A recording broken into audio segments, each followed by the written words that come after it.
तो स्टूडेंट्स, कल हम लोगों ने सेंटेंस के दो पार्ट्स से पढ़े थे। एक सब्जेक्ट और दूसरा प्रेडिकेट। सब्जेक्ट हम लोगों ने पूरा डिटेल में पढ़ लिया था, जिसके सारे पार्ट भी हमने पढ़ लिए थे। आज हम लोग पढ़ेंगे सेंटेंस के दूसरा पार्ट जो होता है, जो प्रेडिकेट्स कहलाता है, उसके पार्ट्स के बारे में। तो यहाँ पे आप एक सेंटेंस देख रहे हैं, दिया हुआ सीता कुक्स फूड। तो अब इस सेंटेंस में आप जानते हैं कि ये जो सीता है ये सब्जेक्ट है और सीता क्या कर रही है? कुक्स फूड, भोजन पका रही है। तो यहाँ से मैंने बताया था कि जहाँ से वर्ब की स्टार्ट्स होती है वो पूरा पार्ट प्रेडिकेट कहलाता है।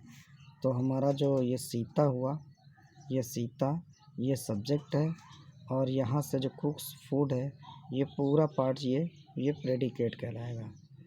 अब इसमें भी इसके प्रेडिकेट्स के भी दो पार्ट्स हैं, कुक्स फूड। तो इसमें कुक्स वर्ब है और फूड जो है वो ऑब्जेक्ट है। इसी तरह नीचे दूसरा सेंटेंस दिया हुआ है, हरी रीड्स अ बुक। तो हरी पुस्तक पढ़ता है। तो कौन पुस्तक पढ़ रहा है? हरी। तो ये सब्जेक्ट हो गया, और चूँकि पढ़ रहा है वो क्रिया है, तो ये हमारा पूरा पार्ट प्रेडिकेट कहलाएगा। इसमें रीड्स आपकी वर्ब हो जाएगी और बुक आपका हो जाएगा ऑब्जेक्ट। तो इस तरह हमें यहाँ पर प्रेडिकेट के दो पार्ट मिले, एक वर्ब और एक ऑब्जेक्ट। अब दूसरा सेंटेंस देखते हैं हम लोग। टाइप 2 क्या होता है? Ram give him a pen. ये सेंटेंस है, इसमें राम सब्जेक्ट हो जाएगा और यहाँ से ये पूरा आपका प्रेडिकेट, पूरा यहाँ से यहाँ तक प्रेडिकेट हो जाएगा। अब इस प्रेडिकेट में देखो तीन पार्ट हैं। राम गिव एक क्रिया हो जाएगी, हिम ऑब्जेक्ट हो जाएगा, अ पेन भी ऑब्जेक्ट है। लेकिन इसमें अब दो तरह के ऑब्जेक्ट हैं। जो हिम है वो इनडायरेक्ट ऑब्जेक्ट है और अ पेन डायरेक्ट ऑब्जेक्ट है। तो अगर आपको ये कैसे पता चले कि कौन इनडायरेक्ट ऑब्जेक्ट है और कौन सा डायरेक्ट ऑब्जेक्ट है, तो इसके लिए आपको एक क्वेश्चन करना होगा। अगर आप इसमें हुम लगा देंगे, हुम राम गिव अ पेन, तो हिम आएगा क्वेश्चन, तो ये इनडायरेक्ट ऑब्जेक्ट। और अगर इसमें आप व्हाट क्वेश्चन लगाएंगे, व्हाट राम गिव हिम, तो आपको डायरेक्ट ऑब्जेक्ट मिल जाएगा। ठीक है ना? तो इसी तरह आप चाहो तो इनडायरेक्ट ऑब्जेक्ट को डायरेक्ट ऑब्जेक्ट की जगह और डायरेक्ट ऑब्जेक्ट को इनडायरेक्ट ऑब्जेक्ट की जगह ला सकते हो, लेकिन उसके लिए आपको उसमें टू लगाना पड़ेगा। जैसे ही सेंटेंस देखो, Ram give him a pen. अब इसको अ पेन हम इधर लाना है और हिम उधर ले जाना है, तो इसका ये हो जाएगा Ram give a pen to him. तो इसमें अगर आपको हिम इनडायरेक्ट ऑब्जेक्ट को उधर ले जाना है तो आपको उसमें टू कनेक्ट करना पड़ेगा। ठीक है ना? इस तरह ये आपके दो पार्ट्स हो गए प्रेडिकेट के। अब आते हैं तीसरे टाइप पे। तीसरा टाइप हमारा देखो लिखा हुआ है, सीता लाइक्स कुकिंग। अब इसमें ये सीता जो है सब्जेक्ट हो जाएगा, लाइक्स क्रिया हो जाएगी, वर्ब हो जाएगी, और कुकिंग आपका ये जीरंड हो जाएगा। आपको मालूम है कि वर्ब की फर्स्ट फॉर्म में आईएनजी लगाने से वर्ब जो है जीरंड बन जाती है।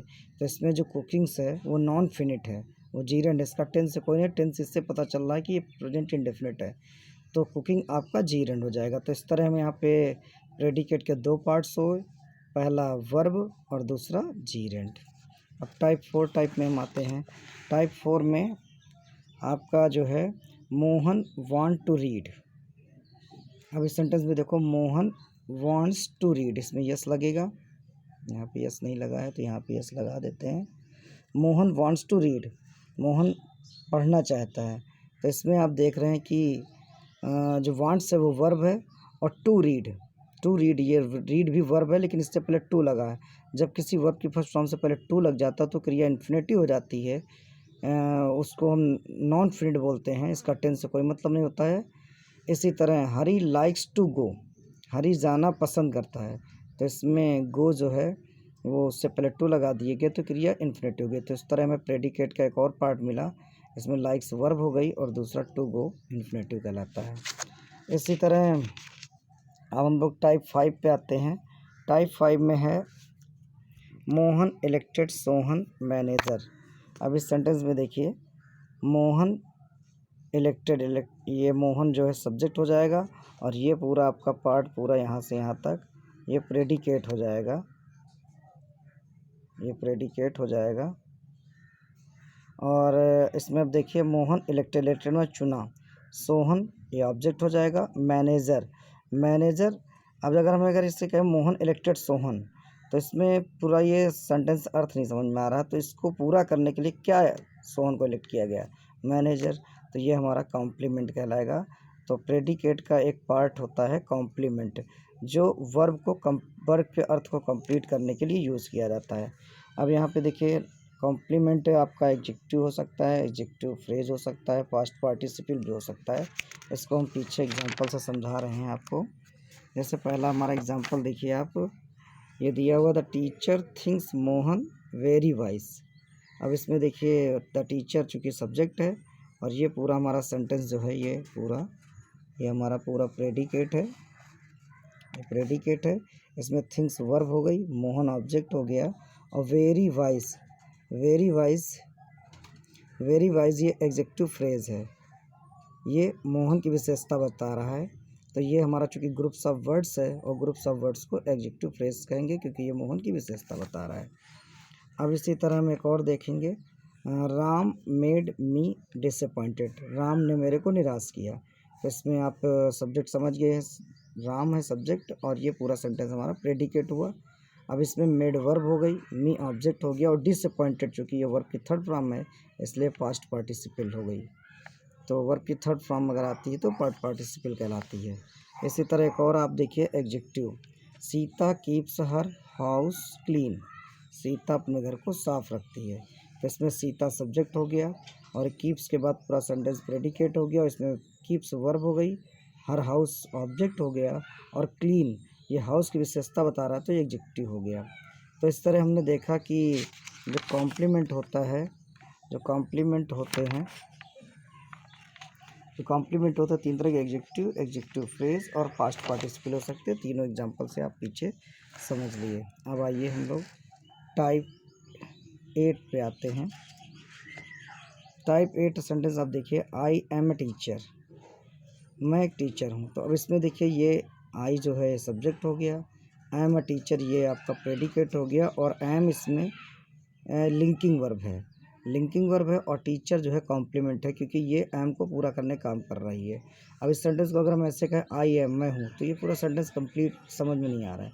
तो इसको पूरा करने के लिए क्या हूँ मैं, टीचर, तो इसका कॉम्प्लीमेंट, और ये कॉम्प्लीमेंट नाउन है, कॉम्प्लीमेंट नाउन हो सकता है। इसी तरह कॉम्प्लीमेंट एडजेक्टिव हो सकता है और कॉम्प्लीमेंट एडजेक्टिव फ्रेज भी हो सकता है। तो हम इसको भी देखते हैं टाइप 9 को, राम इज़ टॉल।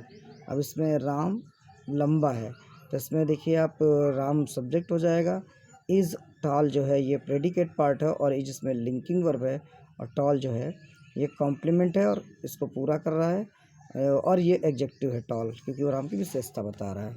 इसी तरह my book is on the table, my book is on the table, तो माई बुक सब्जेक्ट हो गया और ये पूरा सेंटेंस प्रेडिकेट हो गया, इज इसमें लिंकिंग वर्ब है, और ऑन द टेबल चूँकि ग्रुप ऑफ वर्ड्स है ये एग्जेक्टिव फ्रेज आपका कहलाएगा ऑन द टेबल।